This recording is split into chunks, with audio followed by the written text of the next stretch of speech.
Political party से associated है। 2022 में उनकी माँ ने विधानसभा का चुनाव लड़ा हुआ है उन्नाव से। ये सब चीज़ें वो नहीं बताएंगे क्योंकि वो सब चीज़ें उनके नैरेटिव को सूट नहीं करता। हम भी 2 बेटियां हैं, 8 साल से ड्यू प्रोसेस, मतलब हम कभी धरना देने नहीं बैठे, हम कुछ नहीं किया, हम ड्यू प्रोसेस पे विश्वास रख के, और आज भी हमें पूरा विश्वास है कि अंत में, क्योंकि हमारा केस इतना स्ट्रांग है, अंत में हमारी जीत होगी। लेकिन 8 साल हो गए हैं। मैं आपसे हाथ जोड़ के विनती करती हूँ कि प्लीज़ एक बार मेरिट्स पे हमारा केस सुन लिया जाए। हम कोई दरिंदे नहीं हैं, हम भी नॉर्मल परिवार हैं। और वो हमें कुछ भी पावरफुल बोल ले या कुछ भी कह ले, असल बात तो यही है ना कि 8 साल से इतने सबूत होने के बावजूद वो जेल में बंद है क्योंकि एक बार आपने ऐसा झूठा इल्ज़ाम उन पे लगा दिया।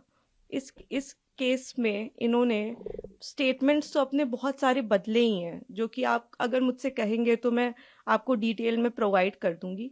इन्होंने समय 3 बार बदला है। पहले इन्होंने कहा कि दोपहर को 2 बजे कुलदीप सिंह सेंगर ने मेरे साथ रेप किया। उसके बाद इन्होंने कहा नहीं नहीं, दोपहर के 2 नहीं बज रहे थे, शाम के 6 बज रहे थे। फिर इन्होंने चेंज किया, कहा नहीं ये नहीं हो रहा था, शाम के 8:30 बज रहे थे। जब सीबीआई ने मेरे फादर की लोकेशन निकाली तो उनकी लोकेशन 17 किलोमीटर दूर उनके उन्नाव ऑफिस की पाई गई।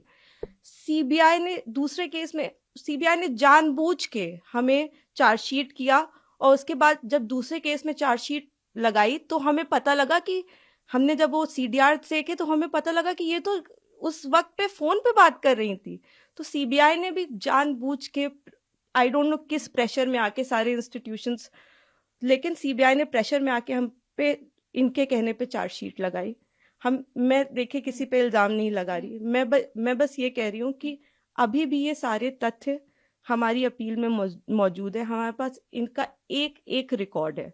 एक बार हमारी बात प्लीज़ सुन ली जाए, क्योंकि हम भी बेटियां हैं, 8 साल से इधर उधर भटक रहे हैं। उनके साथ देने के लिए तो बहुत लोग हैं।